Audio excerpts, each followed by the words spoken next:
Assalamualaikum warahmatullahi wabarakatuh. Perkenalkan nama saya Bilkis Hermawan. Jadi di kesempatan kali ini saya akan membahas mengenai analisis strategi dari PT Harap Energi Tbk. Melanjutkan dari video sebelumnya mengenai analisis internal dari PT Harap Energi dan juga analisis eksternal dari PT Harap Energi, sekarang kita akan melihat nih kira-kira strategi apa saja sih yang sudah diterapkan oleh PT Harap Energi dan juga apa rekomendasi strategi untuk PT Harum Energi ke depannya gitu.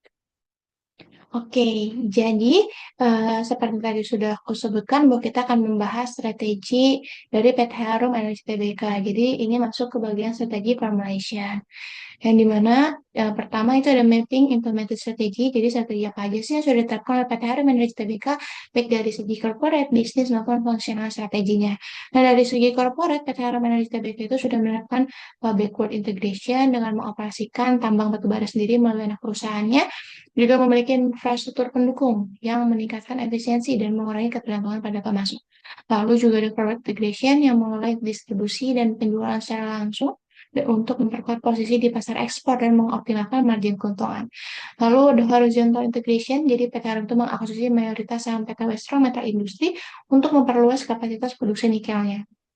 Dan untuk yang terakhir, untuk corporate strategy itu ada related diversification. Jadi PT Harum itu masuk ke industri nikel melalui akuisisi PT Precision untuk menangkap peluang dari meningkatnya permintaan nikel untuk batu baterai kendaraan listrik dan mengurangi ketergantungan pada batu bara.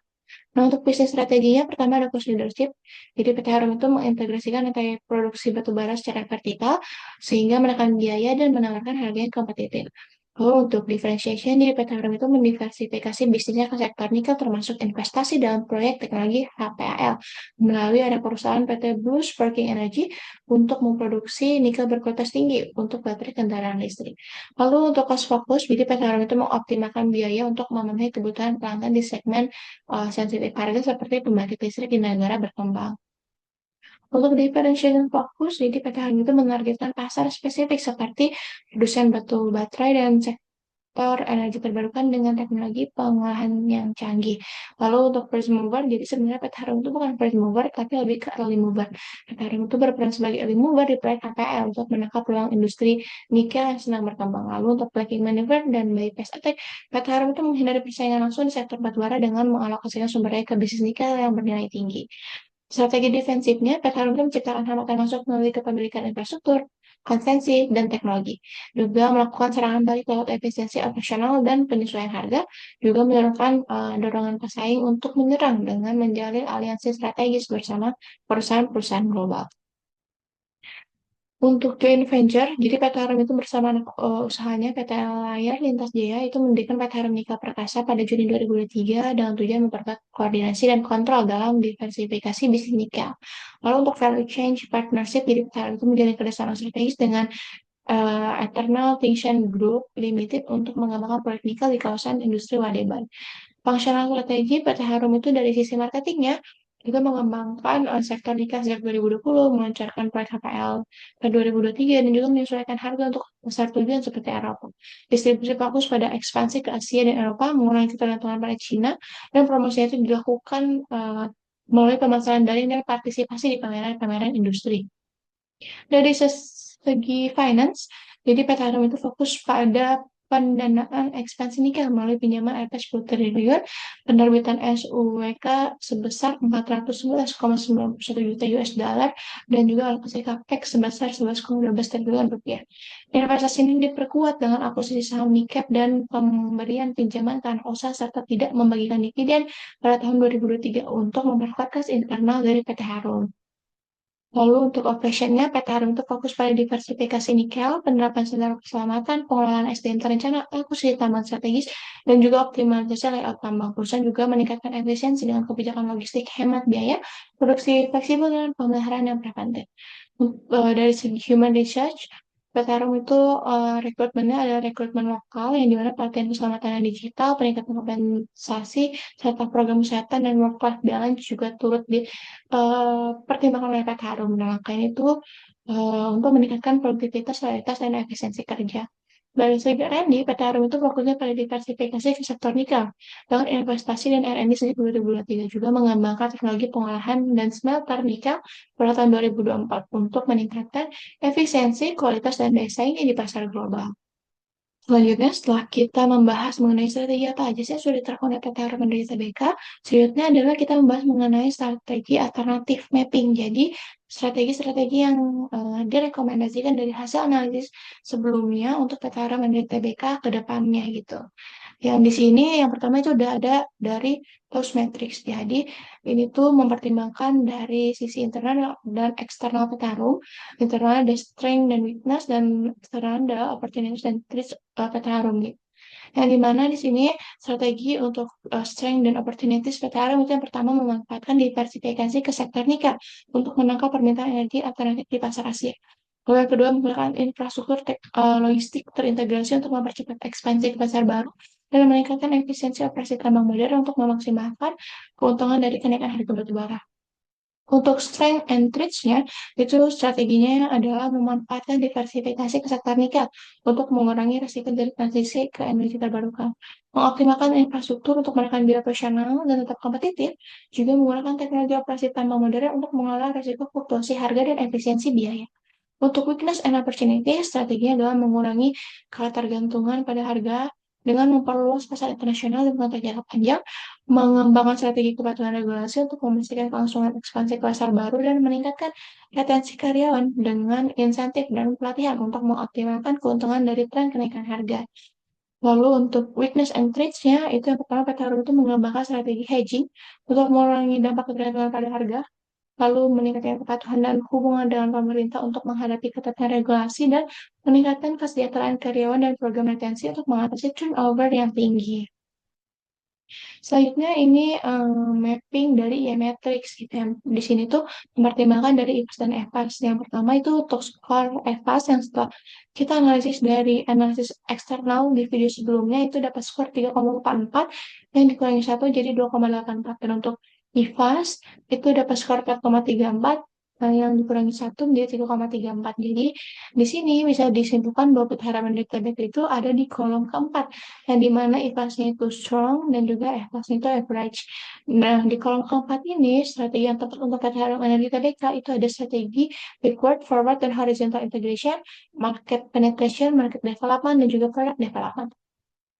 Selanjutnya ada BCG Matrix. Jadi ini tuh didapatkan dari hasil analisis dari mulai revenue, growth, dan juga pangsa pasar gitu. Nah, setelah dianalisis dengan pesaing-pesaing dari PT Harum Energy, PT Harum Energy itu ternyata ada di question mark gitu. Jadi mana di question mark ini strategi yang dilihat untuk PT Harum itu adalah market penetration, market development, dan juga product development. Lalu selanjutnya ada space matrix. Jadi di sini setelah pertimbangan dari financial strength, terus industri attractiveness, competitive advantage, dan environmental stability, PT Harum ternyata ada di kuadran pertama. Yang bisa dilihat bahwa panahnya itu serong ke atas, yang dimana itu strategi alternatif yang cocok untuk posisi ini adalah integration, market penetration, market development, product development, dan juga diversification.